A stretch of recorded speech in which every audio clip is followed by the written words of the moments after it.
إياك نعبد وإياك نستعين اهدنا الصراط المستقيم صراط الذين أنعمت عليهم غير المغضوب عليهم ولا الضالين.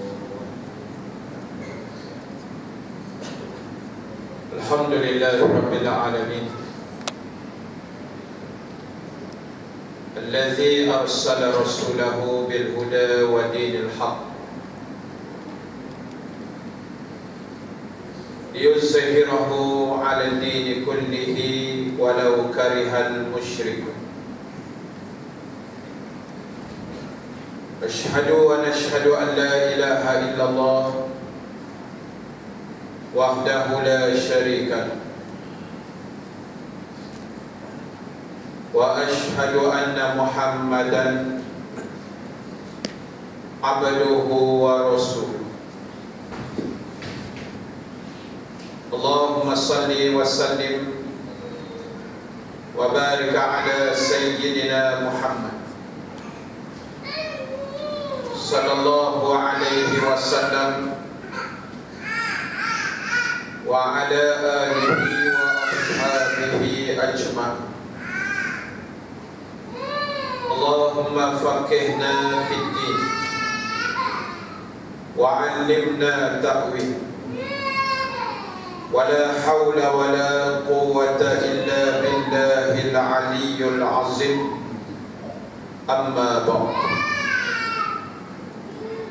Kasih pada acara majlis pada malam ini, Sahabul Kiram, tuan-tuan imam, tuan-tuan Bilal, pengurusi dan seluruh ahli jawatan kuasa surau At-Taqwa, muslimin dan muslimat, hadirin dan hadirat yang dirahmati Allah sekalian. Alhamdulillah, kita bersyukur kepada Allah Subhanahu wa taala. Dengan izin daripadanya kita dapat sama-sama bertemu dan berhimpun pada malam ini. Setelah kita selesai mendirikan solat fardu maghrib secara berjamaah, mudah-mudahan ianya akan diterima Allah Subhanahu wa taala. Muslimin muslimat yang dirahmati Allah sekalian, marilah kita mengambil ruang masa yang ada pada malam ini untuk kita mengingati di antara satu sama lain,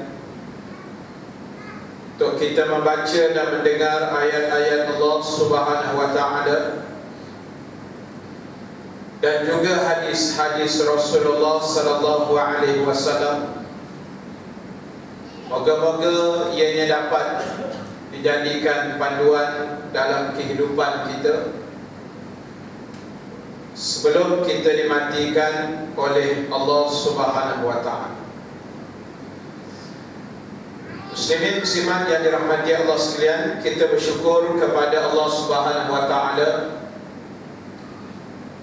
yang masih lagi memberikan nikmat kepada kita semua, termasuklah nikmat kehidupan dan masih hidup sehingga ke malam ini. Dan yang lebih besar daripada itu adalah nikmat iman dan Islam yang diberikan Allah kepada kita sejak kita lahir dan berjaya kita pertahankan sehingga ke malam ini, dan insya-Allah sehingga kita mati bertemu Allah Subhanahu wa taala. Jadi berdasarkan kurniaan Allah yang maha besar ini, kita rasa bersyukur di atas nikmat yang tidak terhingga, kerana nikmat Islam ini adalah anugerah dan juga pilihan yang diberikan Allah kepada manusia yang dipilih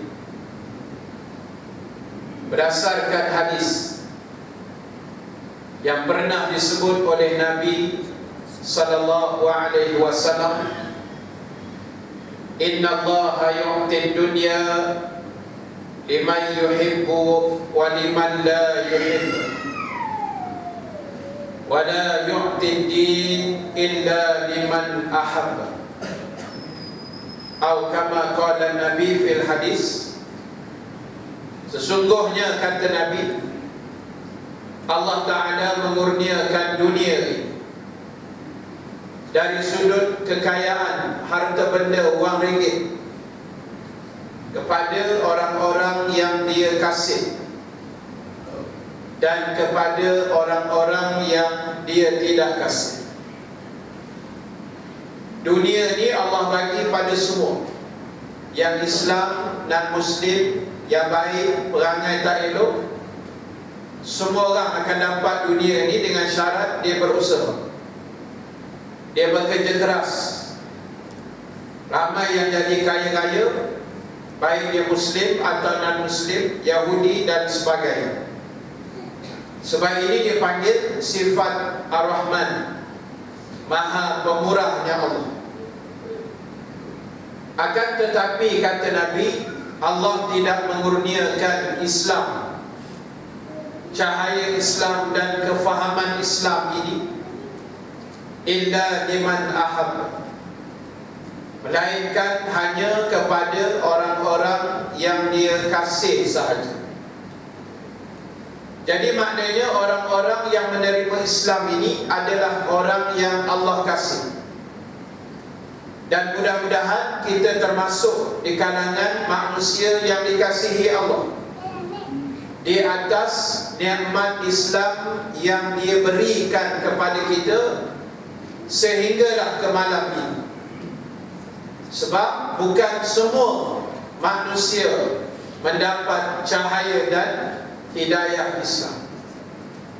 Bukan semua, kan? Sebab Allah yang pilih. Dia nak bagi pada siapa, itu hak dia.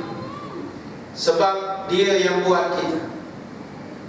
Jadi lantaran itu, bila kita dah duduk dalam Islam sampailah malam ini, apa yang nak saya kongsikan sedikit adalah bagaimanakah cara yang terbaik supaya bila kita duduk dalam Islam ini, yang paling penting niat kita adalah untuk kita hidup kita ni adalah untuk Islam.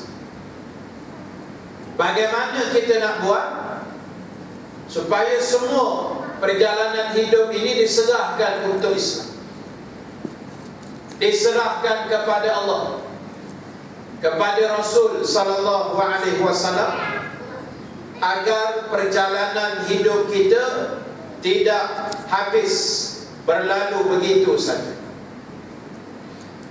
Ada beberapa perkara yang boleh kita tengok supaya perjalanan hidup kita ni berjalan dengan lebih baik, supaya kita jadi betul-betul penganut yang berstatuskan hamba, sebagai hamba Allah, penganut agama Islam yang taat.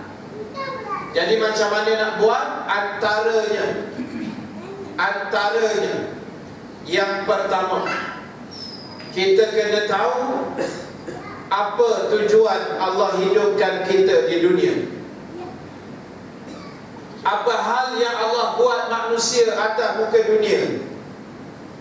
Kenapa Allah wujudkan kepelbagaian makhluk, dan dalam banyak ciptaan makhluk itu Allah pilih manusia untuk menjadi khalifah dan juga untuk hidup di atas dunia ini. Jadi apa tujuan utama kita hidup di dunia? Jawapannya ialah, kita rujuk dalam surah Az-Zariyat ayat 56 yang biasa dah kita baca, kita ulang-ulang sebut. Firman Allah Subhanahu wa taala, A'udzu billahi minasyaitonir rajim. Wa ma khalaqtul jinna wal insa illa liya'budun. Tidak aku jadikan jin dan manusia itu, melainkan untuk mengabdikan diri, menjadi orang-orang yang menyembah akan segala arahan yang dikeluarkan oleh Allah Subhanahu wa ta'ala. Jadi tuan-tuan, ibu-ibu, para sahabat yang dirahmati Allah sekalian, inilah antara tujuan besar Allah wujudkan kita di dunia ini, supaya kita menjadi manusia yang menyembah Dia, sembah Allah. Tujuan Allah buat kita adalah untuk sembah Dia. Sebab apa? Sebab itu kehendak Dia. Itu iradah, kehendak Allah. Allah yang berkehendak, Dia buat kita, lepas itu Dia suruh kita sembah, kena ikut. Sebab itu bila kita tahu asal tujuan hidup kita adalah mengabdikan diri kepada Allah, maka tuan-tuan, ibu-ibu sekalian, perkara ini kita kena buat. Dan untuk proses pengabdian diri kepada Allah, seperti mana yang kita wawar dan kita sebut selalu, untuk proses pengabdian ini, asas yang paling terbaik bagi tiap-tiap di kalangan kita manusia adalah persiapan diri dalam bentuk ilmu pengetahuan. Sebab kita tak mahu sembahan yang kita buat tidak disandarkan pada ilmu. Kita tak nak ibadah yang kita buat hanya ikut-ikut orang saja, tiru-tiru manusia lain saja, main buat ikut.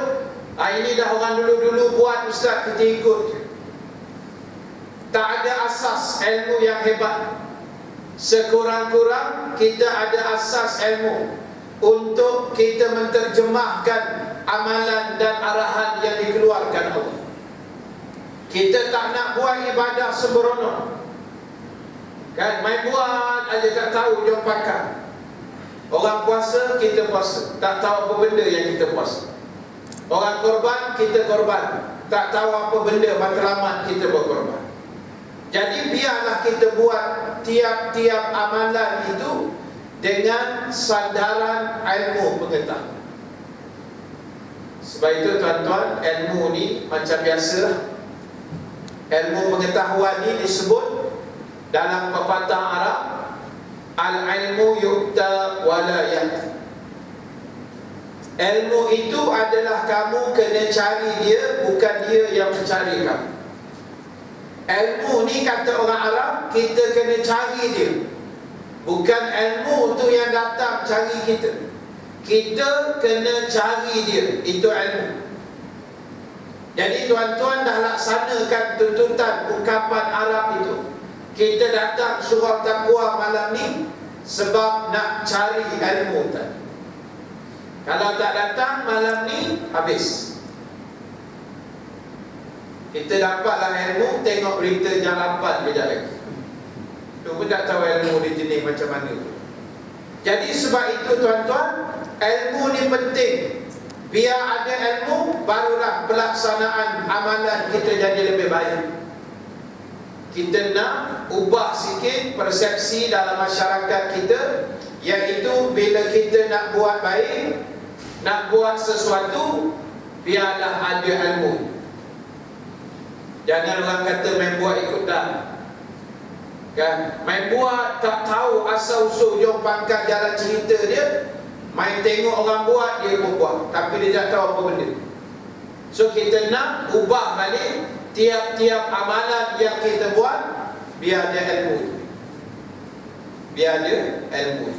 Dan ilmu ni tuan-tuan, saya sebut tadi, kena datang mengaji. Dan mengaji ni tuan-tuan, dia satu tuntutan yang besar. Satu tuntutan yang besar untuk kita belajar mengaji kuliah-kuliah agama. Dan kita bersyukur pada Allah apabila Allah takdirkan kita duduk di Lembah Kelang, di negeri Selangor ini. Alhamdulillah, dari sudut Orang kata majlis ilmunya cukup meriah. Kalau di Shah Alam ni kita boleh pilih lah mana-mana surau, mana-mana masjid. Kita boleh pilih steering tu nak bawa ke mana, kita bawa je. Malam ni nak datang sini pun boleh, nak pergi Surau Ar-Rahmah pun boleh, nak ke Masjid Negeri pun boleh, nak pergi surau satu lagi tu pun boleh. Belang Tasik tu ada satu, Platinum. Waktu Islam pun ada. Banyak area yang dekat-dekat sini pun dah banyak. Sebab ruang tu Allah bagi, rezeki tu Allah bagi. Kita datang ni tuan-tuan, senang. Allah bagi rezeki nak ngaji tu senang. Tempat lain susah. Di Lembah Kelang, alhamdulillah, ustaz-ustaz pun ramai kan. Surau masjid pun okey, buat pengajian seronok, ramai orang, meriah. Walaupun kita tidak nafilah cabaran nak buat sesuatu yang baik, cabaran nak datang mengaji ilmu agama, itu memanglah ada cabaran. Tuan-tuan nak mari malam ni mesti ada cabaran, bukan tak ada, ada. Macam-macam lah, cabaran dia letih, cabaran dia penat, cabaran dia mengantuk, cabaran dia hujan, cabaran dia kereta rosak, motor tak boleh start. Motor memang macam tu, nak pergi surau dia tak boleh start. Pergi pasar malam, baru niat dah hidup. Tu penyakit motor kan? Dia cabaran lah tu. Pergi pasar malam, uptown, senang dia hidup. Cari kunci jumpa je. Nak pergi surau, kunci tak jumpa. Padahal dalam poket dia. Ini cabaran. Itu tuan-tuan, kami seustaz nak mengajar pun sama cabaran dia. Saya nak mari tadi, saya tahu dah hari ni hari Jumaat, raja segala jam hari ni, penghulu segala jam hari Jumaat, macam penghulu segala hari juga. Saya keluar rumah lebih kurang 5.30 kan, 5.30. Saya sampai sini pukul 7. Itu ikut jalan biasa, jalan yang saya biasa datang nak pergi Shah Alam. Kalau hari-hari biasa yang tak jam, setengah jam. Itu kalau laju sikit lah. Kalau biasa-biasa 40 minit, laju sikit lagi 20 minit macam tu lah. Tapi jangan cuba. Tapi hari ni saya dapat 1 jam 30 minit. Alhamdulillah. Lama duduk kereta sikit. Nampak cabaran dia tu. Kalau kira pening tadi, memang pening lah tengok kereta punya banyak kan? Tapi itulah yang kita nak ambil kira. Pertama sekali, nak cantikkan perjalanan hidup Islam kita, kena tahu tujuan asal Allah hidupkan kita. Jadi tujuannya apa tuan-tuan? Ialah liya'budun, mengabdikan diri. Abdi diri ini makna serah pada Allah, akur dengan semua arahan dia tanpa banyak soal siasat. Itu dia panggil abdi, hamba abdi. Dia tak banyak soal siasat. Tuan dia suruh, dia anggap jalan, dia tak soal siasat banyak. Dan itulah yang disebut dengan ciri ketakwaan. Surau tuan-tuan ni nama surau At-Taqwa kan. Takwa ni ulama sebut taat dan akur kepada setiap arahan Allah tanpa ada sebarang rungutan. Dia tak banyak soal siasat, itu nama dia takwa. Dia tak banyak cerita lah. Bila Allah kata aqimus solah, dia semayang, tak ada banyak soal sangat. Kenapa subuh 2 Ustaz? Kenapa tak 3 ke 4 rakaat subuh? Banyak dah soal siasat. Sebab 2 pun tak semayang, macam mana nak buat 3? Itu jawapan dia. Jadi maknanya tuan-tuan, bila keluar arahan, jangan cerita banyak. Kadang-kadang ada manusia ni bukan cerita banyak, cakap banyak. Bercakap menyoal siasat tu bukan main hebat, tapi haram tak buat apa. Dia datang surau, tanya AJK surau. Dia kata, tuan, korban masih buka. JK kata buka lagi, esok lusa last. Ada 2 hari lagi, lepas tu kita tutup lah. Contoh lah kan. Tu dia tanya pula soalan kedua, berapa harga satu bahagian lembu? JK kata 400.5. Tanya pula soalan ketiga, dah berapa ekor dapat lah? JK kata ada 8, nak cukupkan dalam 10 macam tu. Tanya pula lagi, lembu ambil kat mana? Soalan keempat. JK menjawab, adalah ladang kawan-kawan kita dekat undang ke mana-mana kan, sebut. Tanya lagi soalan kelima, sembelih hari apa nanti? Nak menyembelih tu hari apa? Hari pertama ke, hari tasyrik ke? Lepas tu tanya soalan ke-6 pula. Nanti akhir-akhir tu seorang dapat berapa timbangan, berapa gram, berapa kilo. Mengalah pegawai veterina tu. Cara nanya soalan. Lah kali haram satu bahagian pun tak masuk. Tanya tu macam nak masuk 3 ekor. Dah kali haram satu pun tak masuk. Ni kalau bahasa kasar dia dipanggil haram jadah. Tanya bukan main banyak tu tuan. Tapi apa benda pun dia takwa. Jadi orang yang bertakwa, dia tak ada soal siasat banyak-banyak. Liak budul, dia kira Allah kata korban, korban. Terus saya cerita banyak. Arahan tu dah keluar kan. Ada kemampuan nak buat, silakan. Tak ada, tolong aja sudah. Jangan cerita banyak.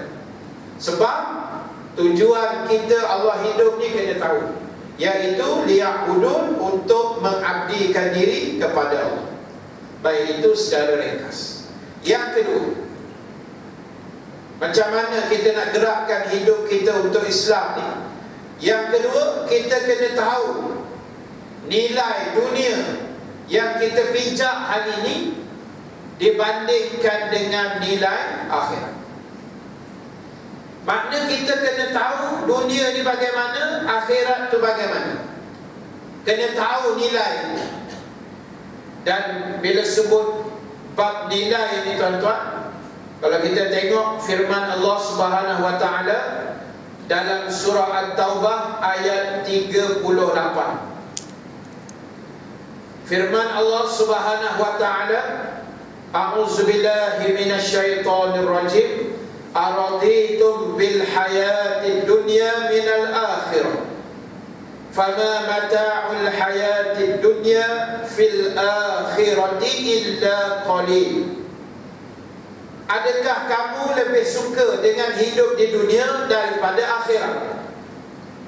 Kesukaan kamu itu salah, kerana kesenangan hidup di dunia ini hanyalah sedikit berbanding dengan kesenangan hidup di akhirat nanti.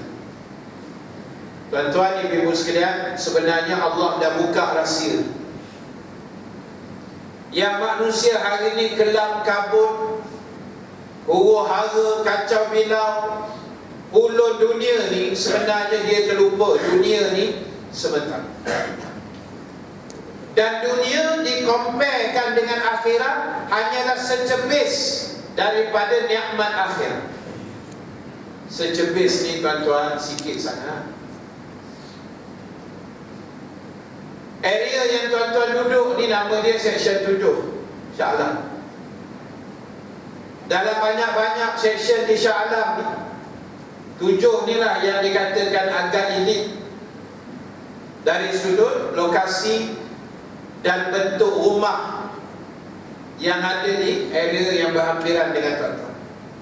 Sekali pandang rumah, 2 kali pandang macam istana. Setengah rumah yang kita tengok kan. Jadi tuan-tuan, hidup di dunia ni, kalau kita tahu ianya hanyalah secepis, Allah kata illa qalil, terlalu kecil dibanding dengan nikmat hidup di akhirat. Jadi oleh sebab itu tuan-tuan, bukanlah bermaksud tak boleh jadi kaya. Bukanlah bermaksud lepas ni berhenti kerja pula, jual lelong kereta yang kaki di masjid. Bukan. Dunia boleh ambil, jawapan dia boleh ambil. Nak ambil banyak mana, setakat mana yang kita mampu nak ambil. Setakat mana yang kita mampu nak ambil, dengan syarat semua yang kita ambil tadi dalam bahagian dunia itu, dia tidak melalaikan kita dengan kerja akhirat.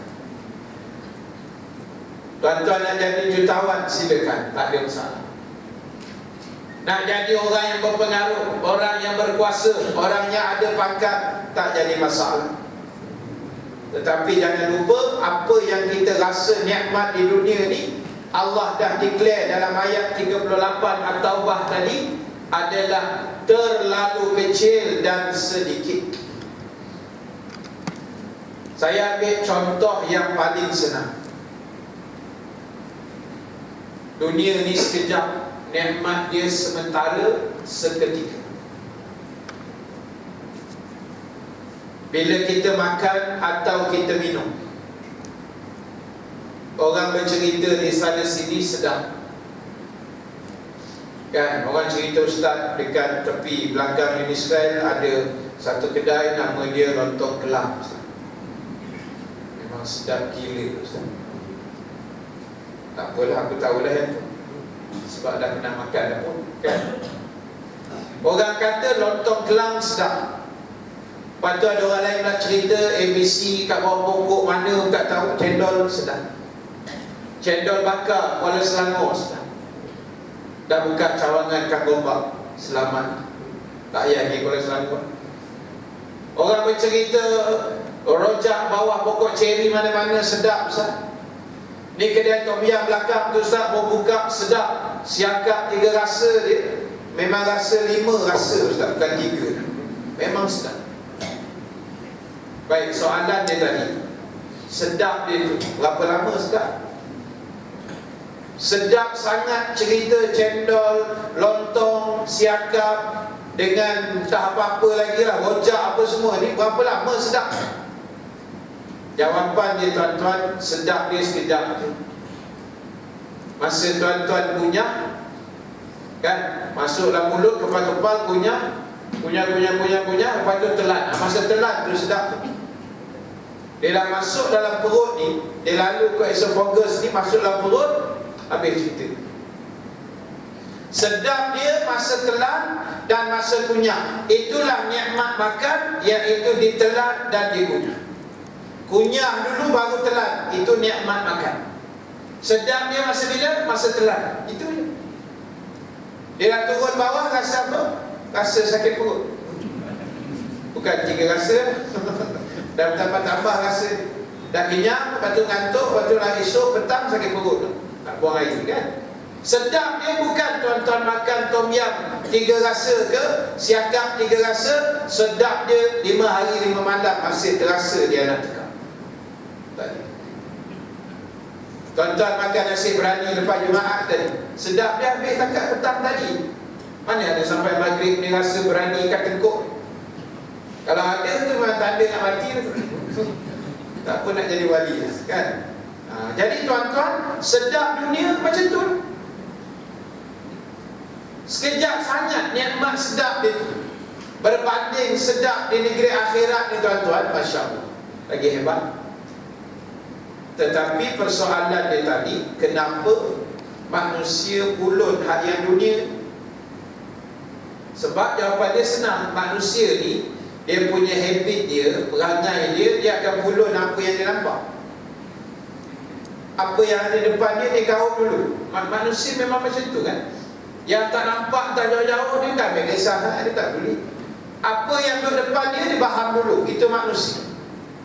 Akhirat tu jauh, dia tak kisah lantak kalau akhirat ke, siksa kubur ke, pahala ke, aku tak kisah. Yang aku tahu ni dunia ni kau dulu.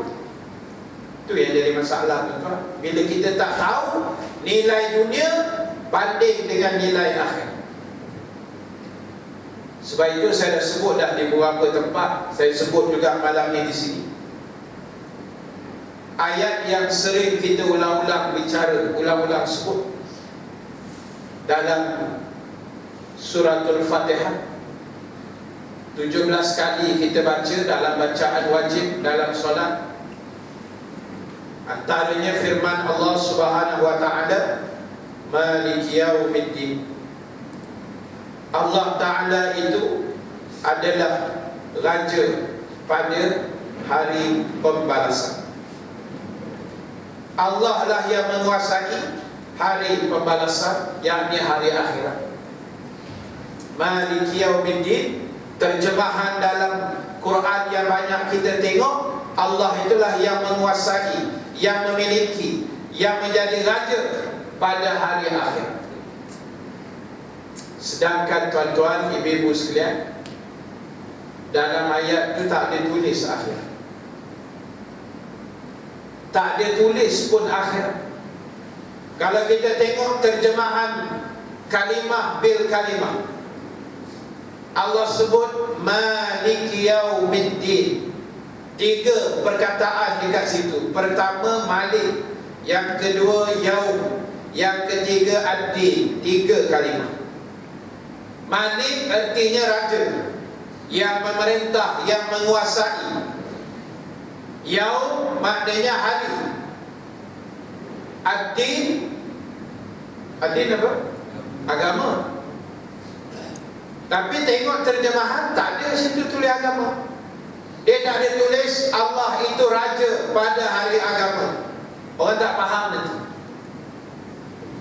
Tapi kenapa ditafsirkan hari agama itu hari akhirat, hari pembalasan, hari mahsyar, hari perhitungan, hari kebangkitan, sedangkan tak ada kalimah akhirat di situ? Patutnya Allah letaklah ayat lain.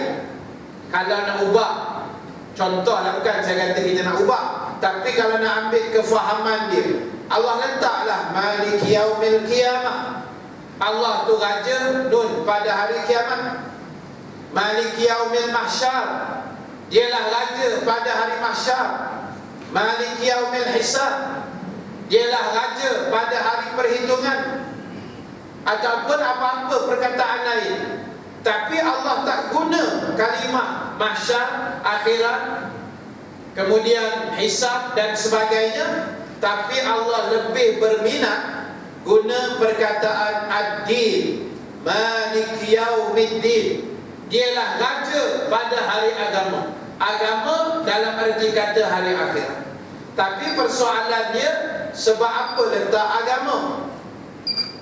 Supaya ulama tafsir sebut, ulama kata Allah letak Maliki Yaumiddin sebab Allah nak ingatkan kita tiap-tiap kali solat baca Fatihah, kita akan baca ayat tu supaya kita ingat hanya agama saja, yakni agama Islam. Hanya agama sahaja yang boleh menyelamatkan kita nun di akhirat besok.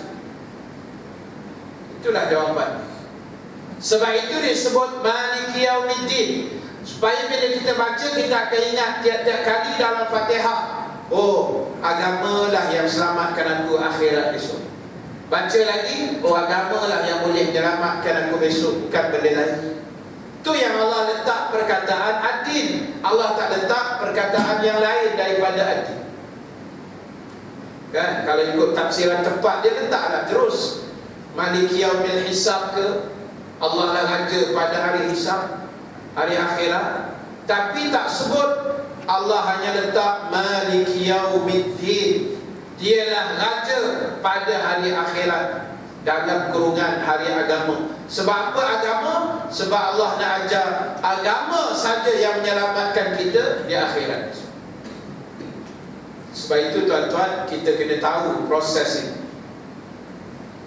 Mungkin timbul soalan dalam kepala kita, habis itu Ustaz, kalau benda-benda lain macam mana? Tak boleh selamatkan kita. Harta macam mana Ustaz? Tak boleh selamatkan kita besok.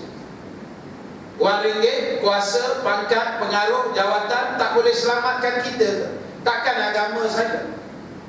Jawapannya semua yang saya sebut tadi itu, pangkat, wang ringgit, kuasa, harta benda, tak apa benda macam-macam lagi itu, semuanya boleh menyelamatkan kita besok dengan satu syarat. Dengan satu syarat, semuanya itu disandarkan kepada agama. Barulah kita akan selamat di akhirat. Contoh, orang yang ada harta benda, yang ada harta benda, dia ada wang ringgit, bila dia sandarkan harta dia pada agama, harta dia lah yang boleh menyelamatkan dia di akhirat. Macam mana nak salam? Antaranya dia kena tahu sumber harta tu dia ambil daripada mana, halal ke tidak. Bila dia fikir, oh ni tak halal, tak boleh ambil, itu maknanya dia sandar pada agama. Bukan dia kira, oh ini peluang membujur lalu melintang patah, halal ke haram ke apa benda kau. Bukan, itu tak. Itu tidak bersandar pada agama. Jadi bila ada harta, kena sandar pada agama. Harta ni agama kata apa? Harta yang kita ada hari ni tuan-tuan, bukan milik kita. Yang ada di tangan tuan-tuan hari ni, dalam wallet, dalam bank, bawah bantal, ada jenis simpan bawah bantal, ada di bawah tanah pun ada. Sungguh, dia tak simpan dalam bank. Bawah rumah dia korek tanah, simpan duit dalam. Rumah terbakar, duit tak terbakar. Cerdik kan? Kan? Tapi takut salah tanam, salah korek kan tak jumpa. Jadi tuan-tuan, dia boleh jadi macam ni.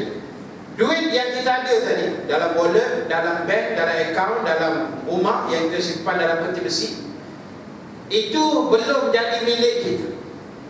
Kita hanya pegang, dia transit dekat kita saja. Ulama kata yang betul-betul duit tu kita punya, apa yang kita infakkan. Yang kita pegang, sorry, belum jadi milik kita. Kes yang berlaku 2-3 hari sudah, yang kena sambut dekat Kelang, dah kali kena tembak dekat Tol Diuk, Gombak. Dan untuk pencerahan, perompak tu bukan orang Gombak. Kan tuduh pula orang Gombak kan, aku orang Gombak. Dia cuma ditembak di Gombak aja. Saya tak tahu orang mana. Harap-harap bukan orang Gombak lah. Ya, dengan berita pula tadi tuan-tuan, 4 warga asing di Bukit Antarabangsa, Gombak, ditembak mati sebab dia rompak rumah. Tak kata rumah kenamaan mana saya tak tahu lah, tapi dengar ada berita macam tu dalam radio tu, pukul 3.30 pagi. Jadi tuan-tuan, balik pada cerita Samun tadi. Katalah dia bawa duit, bawa keluar bank 100,000 contoh letak dekat dalam kereta di bawah, tiba-tiba orang pecah ambil, duit itu jadi milik rompak, bukan milik kita. Kita pegang sekejap ni.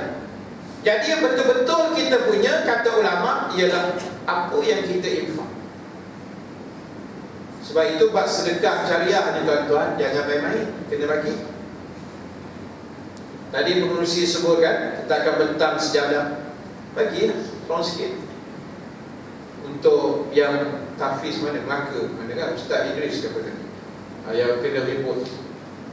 Lepas tu untuk korban sahabat kita tu kan, nak tambah-tambah sikit, tak dapat itu pun bahagian kita topak duit sikit seorang. Jadi tuan-tuan, benda ni kena. Saya dalam Facebook saya nak baca bagi tadi kan, saya kata hari ni hari Jumaat, orang lelaki pergi masjid, bubur RM10. Azam tiap hari Jumaat mau bagi RM10. Kalau bos RM1 ni memang buat malu je. Sebab pisang 2 sisi, dia faham. Bagi RM1 tak boleh modal, malu kat pisang. Malu kat pisang. Kan kisah Jumaat kan bahan pisang tu. Lepas tu bagi derma RM1 tuan-tuan. Malu lah. Makan pisang pun tak sedar diri. Ada satu tempat lagi best, bukan dia makan pisang, tapau buat balik. Lah kali dapat dipantau oleh AJK. Tengok Pak Haji tiap minggu angkut masuk harga motor dia kan, sesisi, 2 sisi, sesisi, 2 sisi. Lama tak puati pergi, segah tengok, apa ni awal-awal dah ambil balik, orang lain tak makan ni. Lain nak kalau dah ambil Jumaat, ada balance, angkut lah kan, tak ada masalah. Dia kata, minta maaf lah tuan. Dia kata, rumah saya suka buat kodok pisang. Tak apa lagi. Seminggu lepas ke 2 minggu lepas, orang hantar buah duku dokong, buah duku langsat sekotak. Dia usung juga dalam bakul motor. Takkan bini nak buat cekodok duku lah. Macam-macam kan. Jadi kita ni hari Jumaat, tolonglah bagi dalam setiap kali Jumaat orang lelaki ni bubuhlah minimal RM10. Jumaat ada 4 kali je sebulan, baru RM40. Gaji 4, 5, 6, 7, 8 ribu sebulan. Takkan RM40 daripada sebulan punya gaji boleh miskin. Benda ni tarbiyah. Sebab kita nak sangkutkan harta kita dengan hari akhirat. Itu yang nak boleh bantu kita besok. Sebab amalan kita, minta maaf sebut, saya, tuan-tuan semua, amalan kita bukan hebat mana. Tuan-tuan rasa amalan kita hebat sangat? Tak hebat. Semayang kita tak hebat. 5 kali sehari, 24 jam tu, sejam je semayang. Apa yang hebat sangat? Semayang sunat, tak payah cerita lah, masing-masing boleh jawab. Kita tengok seorang tabi'in kan, tabi'in. Masa dia sakit, orang datang ziarah, dia sedih. Bila orang tanya pasal apa, dia kata aku sedih. Masa aku sakit ni, tak boleh buat sembahyang sunat banyak-banyak. Ada satu orang tabi'in, nama saya tak ingat. Lepas tu orang tanya pasal apa sedih, dia kata sebab tak boleh buat sembahyang sunat banyak. Dalam sakit ni tak boleh banyak sangat. Orang tanya dia berapa banyak tu, yang sikit tu berapa dapat? Dia kata dalam sakit ni aku dapat 150 rakaat. Kita dengar yang tu demam tu, belum buat lagi. Dengar yang tu dah migraine pula dah. Ustaz, 150 rakaat dalam sakit. Orang tanya kalau sihat bolehlah 300. Itu sembahyang sunat. Kita Qabliyah Ba'diyah pun tak tahu, Allah Alam, tak tahu macam mana kan.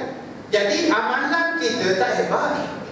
Sembahyang kita sikit, puasa kita sikit, zakat setahun sekali je bayar, tu pun 2.5%. Zakat fitrah RM7. Zakat fitrah RM7 bayar sekali masa Ramadan tu. Ayam pun sekilo RM10 masa tu. Saya ingat lagi harga ayam melambung masa tu. Zakat RM7, ayam sekilo RM10. Takut ayam masuk syurga.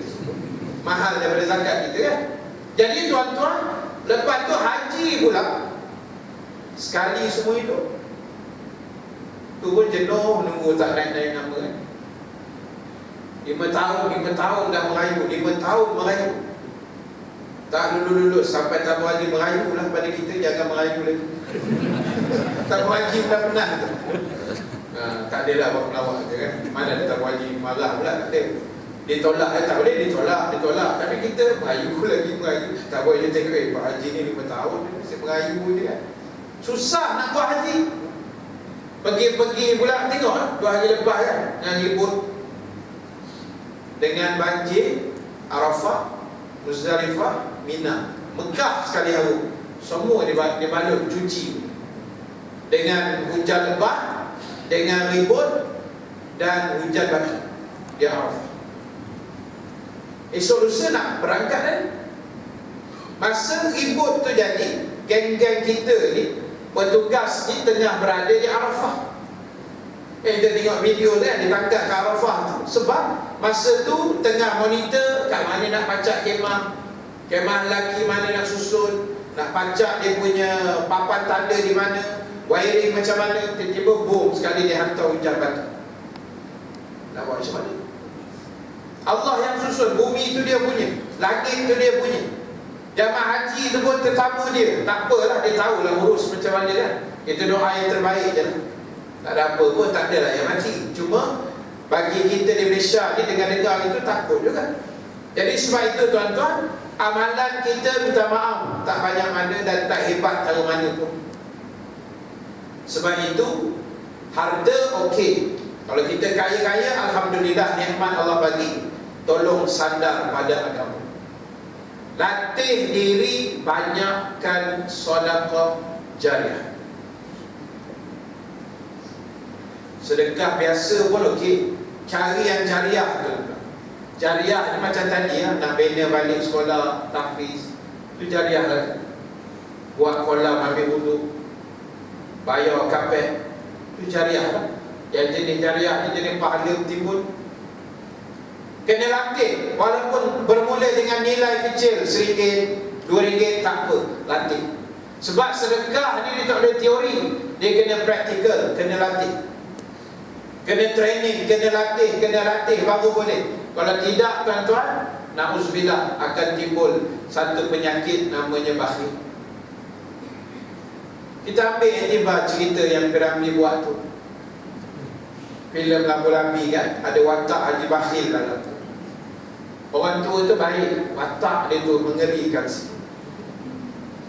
Nama pun Haji Bakhil bin Lebay Kedekut. Dia tak uhara punya nama ke? Kedekut gila pula tu kan. Bakhil gila pun. Orang datang tak derma, dia bagi RM1. Dia kata budak-budak tak boleh pegang duit banyak. Ada budak-budak dia tu, datang Cikgu Murni RM1,000 dia bagi. Gantai betul orang tua dia kan. RM1,000 dia baginya, kain 7 gulung. Saya bagi percuma kata. Tiba-tiba pula pemurah kan. Nampak dah licin sikit, pemurah sekali. Jadi watak tu Piramli dah buat. Zaman dulu lah, zaman tuan-tuan. Saya tak ada zaman tu, saya tak lahir, saya muda ni kan. Zaman tuan-tuan lah, 60-an, 50-an kan, filem-filem tu. Jadi watak tu dia buat, maknanya memang wujud lah. Penyakit tu wujud. Watak Haji Bakhil, watak anak Ustazani, kisah anak durhaka kan, salah tarbiyah, watak ibu mertuaku Ala Kasim tu. Itu semua watak-watak tu wujud. Menantu dikontrol oleh mentua lah apa, semua watak tu wujud. Kisah Madu Tiga, itu semua wujud. Benda-benda tu dia buat tu hidup. Jadi sebab itu tuan-tuan, pertama harta, okey tak ada masalah, tapi tolong infak. Baik, satu lagi saya nak tambah tadi, kuasa. Kuasa yang kita ada, apa jawatan, apa pangkat, tolong sandar pada agama. Barulah kuasa tu boleh bantu kita ke akhirat besok. Kalau tak sandar tuan-tuan, nanti kita akan bercakap na'udzubillah, macam Allah sebut dalam surah Al-Haqqah. Ayat berapa saya minta maaf tak ingat, ayat 20 lebih macam tu. Antaranya bila ahli neraka dan manusia sambut, terima kitab dengan tangan kiri sebagai simbol dia ahli neraka. Lalu antara ucapan mulut dia akan berkata, halaka anni sultani ma aghna anni maliyah halaka anni sultani. Antaranya dia akan sebut, tak ada guna langsung harta aku di dunia dulu. Nampak? Sebab dia tak sangkut dengan agama. Halaka anni sultaniyah, kuasa yang aku ada dulu pun dah lesap habis, tak ada langsung bagi manfaat pada. Jadi tuan-tuan, kuasa yang kita ada kena dimanfaat dengan sebaik. Jangan ada kuasa tapi buat kerja macam orang tak tahu halal haram, tak amanah. Kita tak peduli siapa tuan-tuan. Bab amanah ni kena jaga betul-betul. Baik itu bila kita tengok dalam laporan yang dibentangkan Jabatan Audit Negara apa semua tu kan, bentang dekat parlimen tuan-tuan, bukan bentang dekat kedai kopi. Laporan tu sah. Selepas dia audit dah tak boleh nak ngejah dah, keluar juga laporan. Susah tuan, kita tengok sesak nafas. Jam dinding satu RM3,810, harga market 100, harga beli RM3,810. Berapa puluh biji beli, RTM beli ke apa benda saya baca kan. Contoh kasut lagi RM600,000 custom, yang tak boleh pakai, rumput buang, tentu je. Tu boleh cerita sewa jet 300 juta 3 tahun. Penat saya nak hafal nombor-nombor ni tuan. Nak buat modal ceramah. Bukan senang. Jadi sebab itu tuan-tuan, kalau tak sadar dengan agama, kuasa kita habis. Na'udzubillah. Saya nak ambil contoh Sayyidina Umar. Sayyidina Umar bin Al-Khattab radhiyallahu anhu. Pada hari dia dilantik menjadi khalifah Islam yang kedua. Biasalah dah lantik jadi khalifah, lepas tu dia berucap, dia buat ucapan. Habis dia buat ucapan, kita pun tahu ada seorang nenek bangun, berdiri depan muka Sayyidina Umar. Dia kata apa? Wahai Umar, seandainya kamu bengkok di dalam pemerintahan nanti, ni pedang ni akan meluruskan kamu. Kalau kamu bengkok, pedang ni akan luruskan kamu. Siapa yang tegur? Seorang nenek. Bukan lelaki tapi perempuan, nenek. Maka dia nenek 60-an, 70-an. Dia tak peduli Sayyidina Umar tu khalifah ke, bekas gangster 08 ke. Umar gangster tu kan, dia kan kiblas orang kan. Zaman jahiliyah ada semua dia reboh. Umar ni dia tak sama dengan Abu Bakar. Abu Bakar unding dulu baru ambil tindakan. Abu Bakar punya style, unding dulu, panggil, bincang, sembang, kena kopi apa semua, kena tertarik, boleh bincang-bincang, baru ambil tindakan. Umar punya style, pantai dulu baru tanya apa hal. Itu Sayyidina Umar. Dia dah tetak kepala orang tu putul, baru tanya apa hal kau. Apa orang tu nak jawab? Nak maki atau orang tu. Umar ni jenis dia tak reti nak gunting-gunting, dia kena belasah. Dalam peristiwa Perang Badar tu kan, bila ada tawanan 70 orang, Nabi tanya Abu Bakar, apa pandangan kamu? Abu Bakar jawab, tawanan ni kalau boleh kita tengok siapa yang pandai mengajar, ada ilmu, pandai tulis, pandai baca, suruh dia ajar anak orang Islam Madinah. Ikatlah kontrak 10 tahun ke apa, jadi guru sadar. Okey lah, kata tanya Umar lah. Umar kata tak payah kontrak 70, aku sembelih settle, selesai masalah. Apa barang kontrak-kontrak ni? Sayyidina Umar tak payah kontrak-kontrak tuan, buang masa. Dia kata ke Nabi, wahai Rasulullah, nak simpan buat apa? Buat-buat. Buat-buat ni menyusahkan kita di Mekah dulu. Nak kuliah tak bagi, tanya tauliah. Buat-buat ni ya, di Mekah dulu. Saya ulang balik, di Mekah.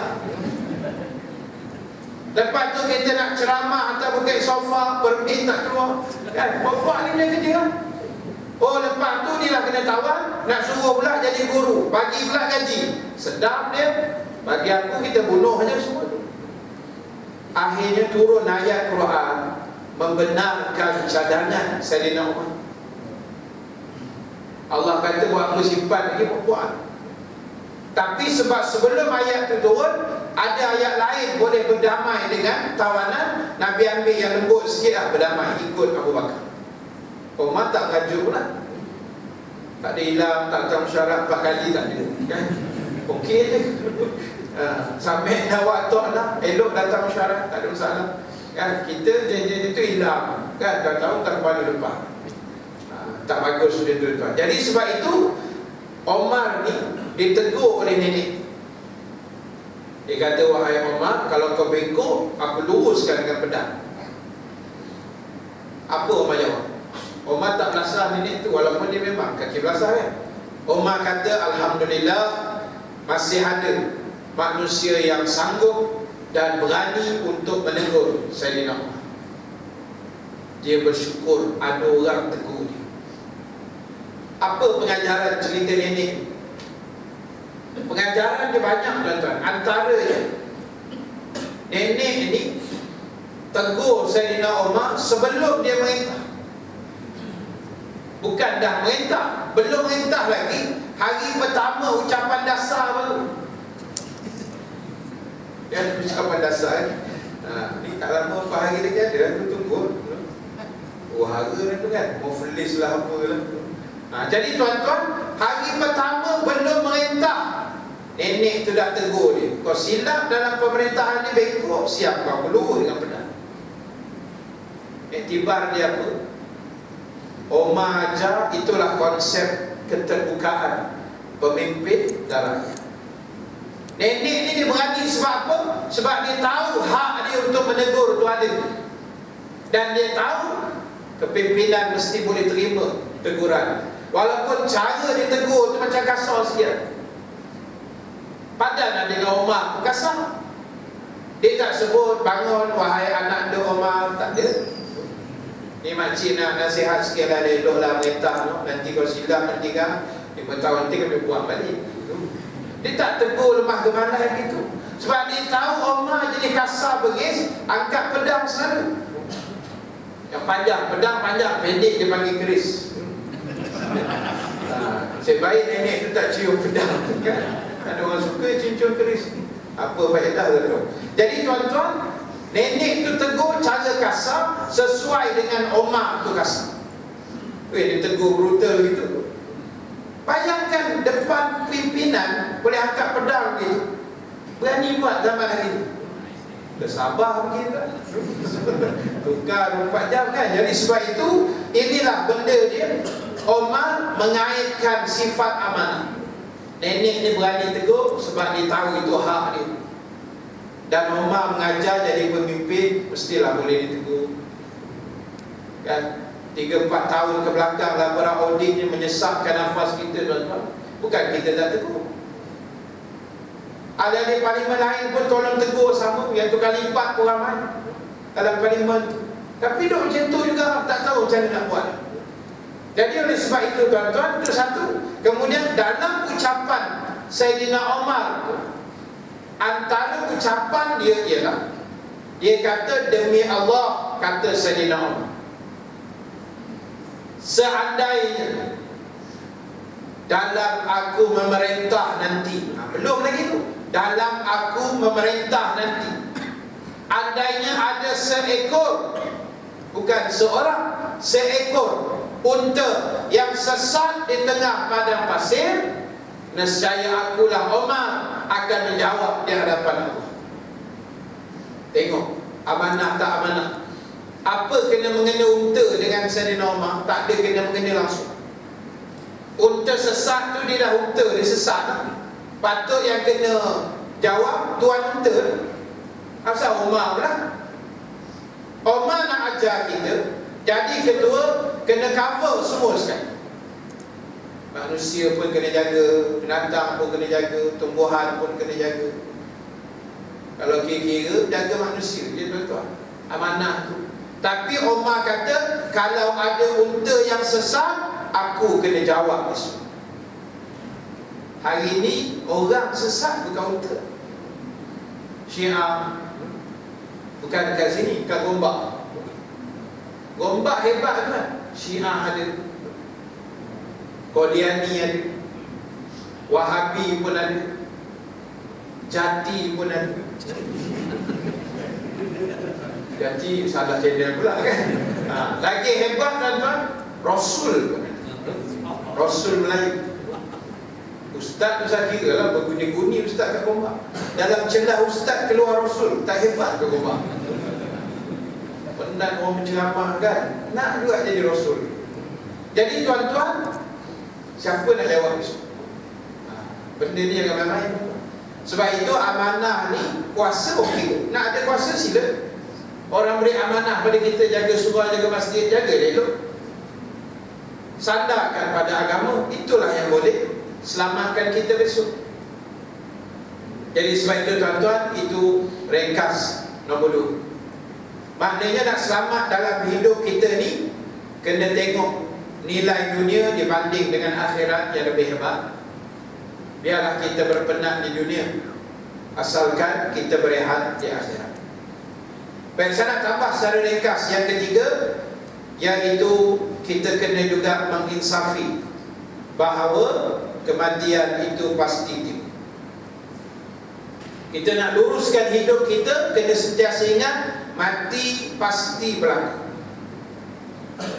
Alhamdulillah lah hari ni kita tengok orang mati. Kita belum mati lagi. Kan? Tadi pun kata ada pagi tadi ada sahabat jamaah kita meninggal apa semua kan. Jadi kita buat tahlil ringkas sikit. Jadi benda tu hari-hari setiap saat berlaku kematian. Kita mengambil pengiktibar dan kita ingat kematian itu Allah Ta'ala wujudkan sebagai jambatan untuk kita menyeberang ke akhirat. Kalau tak mati tuan-tuan, tak sampai akhirat. Jadi dia akan menjadi jambatan. Nak masuk syurga kena mati. Sebab itu Allah sebut dalam Al-Baqarah ayat 28. A'udzubillahi minasyaitonir rajim. Kaifa takfuruna billah. Bagaimana kamu boleh lawan Allah, sedangkan dulunya kata Allah, wa kuntum amwatan, dulunya kamu mati. Kita belum lahir, Quran kata mati. Fa ahyakum, dan kami hidupkan kamu sekarang ini. Thumma yumitukum, kemudian kita akan mati balik. Yang kita tengok orang mati itu di alam barzakh. Thumma yuhyikum, kemudian akan dibangunkan semula, dihidupkan balik di padang mahsyar. Thumma ilaihi turja'un, dan kepada akulah kata Allah semua kamu akan dipulangkan balik, dikembalikan balik. Jadi makna daripada mati hidup, mati balik, hidup balik, daripada lahir sampai akhirat semua dalam kuasa Allah. Jadi Allah kata, macam mana kamu boleh kufur? Macam mana boleh lawan aku, kata. Jadi sebab itu tuan-tuan, kita renungkan perkara ini, tengok balik. Sebab itu dalam perjalanan hidup ni kena tengok kematian, kena berinsaf, ambil iktibar. Baik, satu lagi tuan-tuan, dua lagi secara ringkas.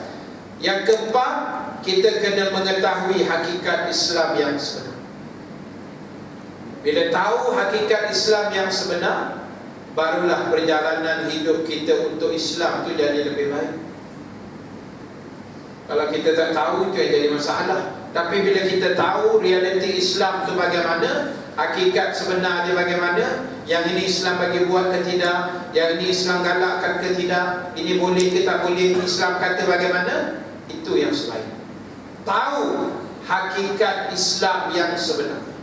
Bukan orang kata Islam celup, Islam baka saja, Islam acuan saja, tapi kita nak kefahaman Islam itu sendiri. Dan yang terakhirnya tuan-tuan, yang kelima, iaitu kita kena tahu juga hakikat jahiliyah. Hakikat Islam kena tahu, lawan kepada Islam ialah jahiliyah. Jadi kena tahu realiti jahiliyah tu bagaimana. Digelarkan Arab jahiliyah tu sebab apa? Dia bukan jahil, tak reti tamadun. Tamadun dia Masya Allah hebat. Tamadun kita dah rasa hebat dah. Kita ada teknologi internet, kita ada dulu internet biasa, lepas tu naik streaming, lepas tu naik Unify. Ke depan berkecai ke tak tahulah kan, selepas Unify tak tahu. Sekarang dah ada IPTV pula, pakai fiber optik kan, dengan kelajuan 10 meg, 20 meg, 50 meg pun ada. Teknologi canggih. Teknologi kita tak terkejar tuan-tuan. Telefon kita baru 3G, sekarang dah pakai 4G kan, LTE dia 4G. Sebelum tu ada satu zaman kita pakai telefon blue screen masa tu kan. Telefon skrin biru tu kira habis megah masa tu. Teknologi paling hebat masa tu dipanggil Bluetooth. Masa itu kita tak tahu apa menatang Bluetooth masa tu. Kita tahu Bluetooth apa benda pula Bluetooth ni kan, mana dengar apa benda. Gambar boleh pindah daripada phone kita pergi phone orang sebelah dalam skala 10 meter kan. Canggih lah rasa. Zaman jahiliyah lagi canggih kan? Dia jahil tu sebab tak kenal Allah aja. Hidup canggih. Zaman Firaun, dua benda canggih dia buat. Satu, piramid. Hari ni siapa yang boleh buat? Tak boleh. Habis tinggi sambil piramid, ambil keberkatan Firaun. Bukan. Tak boleh buat dah. Jepun tiru untuk piramid. Tapi yang Firaun buat tegak sampai hari ini. Yang nombor dua, dia boleh awetkan mayat nama mumia. Bukan awet 2-3 hari, beratus tahun boleh tahan. Mayat Firaun sampai dia mati, sampai hari ni boleh tengok di Mesir. Cuma tak tahu duduk mana dah Firaun. Sejak zaman revolusi tu lagi kan, orang mengamuk nak gulingkan Mubarak tu. Zaman Mubarak nak ditumbangkan tu, kan geng-geng Mesir masuk dalam Muzium Tahrir tu, kan buatkan dataran Tahrir masa tu. Dia masuk dalam Muzium Tahrir tu, dia tetaknya Firaun tu 2 kali mati. Kesian dia tengok Firaun 2 kali mati dah Firaun tu. Mati zaman Nabi Musa sekali, zaman Mubarak tumbang sekali dia mati. Kau buat tu ni angin, kau punya pasal lah kami melingkup kami sini. Dia tetap je kau tu. Dah ke mana mayat tu tak tahu kan. Ilmu tu geng Mesir purba je tahu. Orang hari ni nak awet mayat kena simpan peti ais, peti beku tu. Firaun tak payah peti ais, letak gitu je balon-balon, tutup dengan dia punya karung ni tu, dah beribu tahun. Apa formula? Canggih teknologi dia bina piramid, canggih sistem dia. Kalau di luar mesin sejuk, dalam piramid panas. Luar mesin panas, dalam piramid sejuk. Macam mana sistem Firaun buat? Canggih Firaun buat kan. Tapi akidah menghudum ke bawah. Itu yang tak mau. Kita punya zaman dah rasa macam canggih dah, takut akhlak pula menghudum ke bawah. Itu yang tak mau kan. Jadi tuan-tuan, kita sama-sama check and balance balik, muhasabah balik, semak balik. Bukan nak condemn siapa-siapa, tapi kita nak perbaiki balik umat Islam pada hari ini. Jadi tuan-tuan, akhirnya saya nak sebut dalam kuliah jemputan pada malam ini. Yang pertama sekali tuan-tuan, saya nak pesan pada diri saya juga dan kita semua, carilah ilmu Allah, ilmu agama di mana saja kita berada. Zaman dah canggih tuan-tuan kan, Facebook, Twitter, blog, Google. Walaupun Google Malaysia semalam kena hack kan, tuan-tuan buka Google Malaysia semalam tak boleh buka. Tak mana punya mamat pergi hack Google tu kan. Terror manusia ni, dia boleh hack selamba je. Akaun kita dia hack selamba. Dan punya Facebook apa kali keluar gambar tak apa-apa. Tak pasal-pasal aku nak jawab lah dalam tu kan. Jadi tuan-tuan, kita ada macam-macam media sosial, kecanggihan YouTube semuanya. Nak cari ilmu agama, buka YouTube. Nak tengok ustaz apa, buka aja. Rindu kat ustaz mana, type je nama ustaz tu. Kalau ada koleksi dia, ada lah dalam tu. Kalau tak ada, tak ada buat apa dalam kan. Tapi kalau ada. Tak datang kuliah, demam, buka YouTube, tengok gitu. Okey. Jangan buka Akademi Fantasia. Lebih malam lagi, Kilauan Emas. Tua tak sedar diri. Jadi tuan-tuan, itu yang pertama. Yang kedua tuan-tuan, apa pun yang kita buat, niat ikhlas pada Allah. Mesti lillahi ta'ala. Jangan kerana lahir manusia tak mau. Mesti lillahi ta'ala. Aku mengaji malam ni kerana Allah. Aku sedekah malam ni kerana Allah kan. Aku tahlil malam ni kerana Allah. Esok aku datang bulan subuh kerana Allah. Aku korban nanti kerana Allah. Jangan buat kerana yang lain. Dan yang ketiga tuan-tuan, sentiasalah berdoa. Utamanya kita nak minta rahmat Allah. Tak ada guna kita hidup kalau Allah tak hantar rahmat dia. Jadi tuan-tuan, doalah pada Allah selalu. Tiap-tiap hari minta, ya Allah, pandanglah kami dengan pandangan rahmat. Minta hari-hari Allah pandang kita dengan rahmat. Sebab bila Allah pandang kita dengan rahmat dia tuan-tuan, sebenarnya banyak masalah kita boleh selesai. Hati kita tenang. Bila Allah pandang dengan rahmat, hati kita tenang. Orang lain hati berserabut tuan-tuan, tengok muka tak berserabut kan? Tapi kita ni orang surau, semua tenang. Tengok muka tenang, bersih, relax, tak ada masalah. Masalah ada, tapi Allah sembunyikan masalah itu pada raut wajah kita. Relax, ribut pun senyum, kan? Duit gaji habis pun senyum, lembu tak dapat pun senyum, tak ada masalah.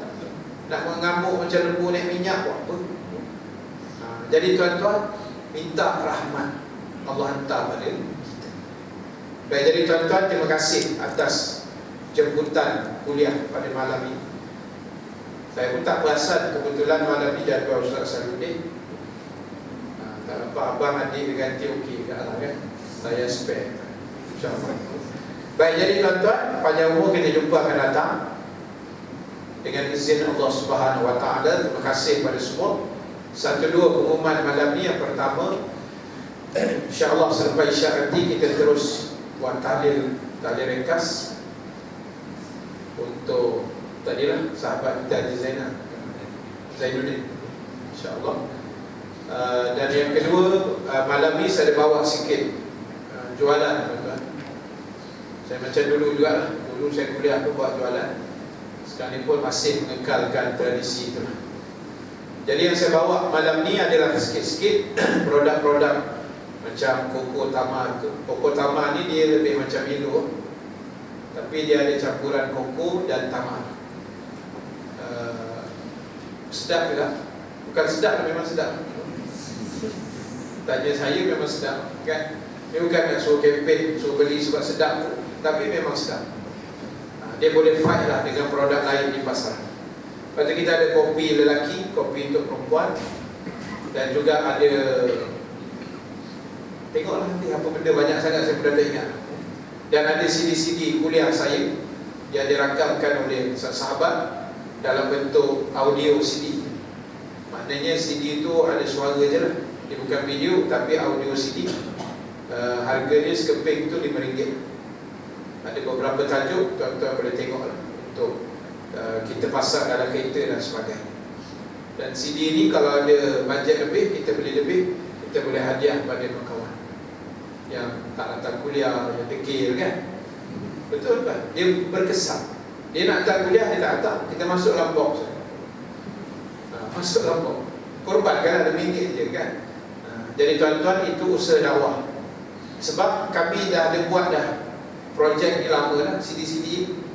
Alhamdulillah ada satu kes, seorang pelakon ke penyanyi, saya pun tak perasan. Dulu dia tak tudung kan? Dia dengar CD yang kami buat ni, tapi bukan CD saya lah, CD ustaz lain. Sebab sekubur apa semua, dia jadi takut. Asbab dia dengar CD tu RM5 je mudah, tapi pahala yang kita nak dapat tu besar, InsyaAllah kan. Jadi ini usaha kita. Dan dalam YouTube pun kalau tuan-tuan buka, tuan-tuan boleh cari satu program nama dia Bicara Iman. Buka YouTube, tuan-tuan type Bicara Iman.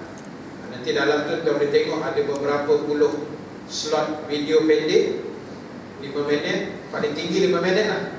Kami punya rakaman ceramah-ceramah di berata-rata tempat, tepi surau, dalam surau, tepi jalan, macam-macam kami buat. Beberapa ustaz lah, tuan boleh tengok lah mana-mana ustaz yang tuan-tuan kenal, nak dengar, tuan boleh dengar dan boleh sebar-sebarkan, insyaAllah. Jadi terima kasih, itu saja. Kalau rasa bawa duit kot, kalau tak bawa duit boleh hutang dengan kawan-kawan. Jangan hutang ustaz. Baik, itu saja. Terima kasih. Yang baik, yang benar daripada Allah. Kurang kelemahan diri saya sendiri, kita tangguhkan dulu dengan tasbih kafarah, surah Al-As dan bacaan doa. Subhanallah wa bihamdika, nastaghfiruka wa natubu ilaik. Bismillahirrahmanirrahim. Wal 'asri innal insana lafi khusr illa allazina amanu wa 'amilus shalihat wa tawassaw bil haqqi wa tawassaw bis sabr. أعوذ بالله من الشيطان الرجيم. بسم الله الرحمن الرحيم. الحمد لله رب العالمين والصلاة والسلام على أشرف الأنبياء والمرسلين سيدنا محمد وعلى آله وصحبه أجمعين. اللهم اجعل جمعنا هذا جمعا مرحوما وتفرقنا من بعده تفرقا معصوما ولا تجعل اللهم فينا شقيا ولا محروما ولا مترودا وصلى الله على سيدنا محمد وعلى آله وصحبه أجمعين والحمد لله رب العالمين. السلام عليكم ورحمة الله وبركاته.